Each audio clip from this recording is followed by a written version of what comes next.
बातमी नागपूरमध्ये. नागपूरमधून उड्डाण पुलावर पेट्रोलनं भरलेला टँकर अक्षरशः आडवा झालेला आहे आणि अडकलेल्या टँकरनं वाहतुकीचा खोळंबा झाला। तसंच आदिवासी गोवारी उड्डाण पुलावरील ही घटना आहे। आपण पाहतोय इथं हा टँकर अडकला होता आणि या किंचितच्या अपघातामुळे वाहतुकीचा खोळंबा इथं झाला होता।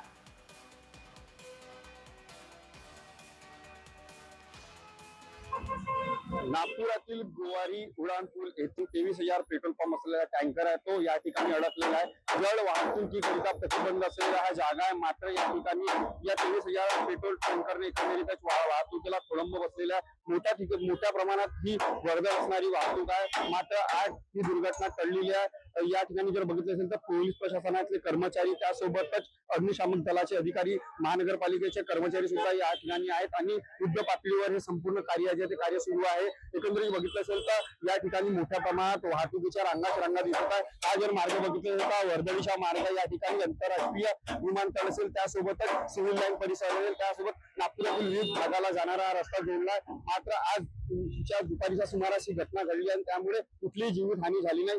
मात्र येणाऱ्या जाणाऱ्या नागरिकांना नाहक त्रास सहन करावा लागत आहे। युद्ध पातळीवर काम सुरू आहे आणि पेट्रोलचे टँकर एकंदरीत प्रतिबंध भागात आल्यामुळे कुठेतरी मोठी दुर्घटना टळल्याची समजते। तेजस मोरकुडे, जय महाराष्ट्र न्यूज, नागपूर।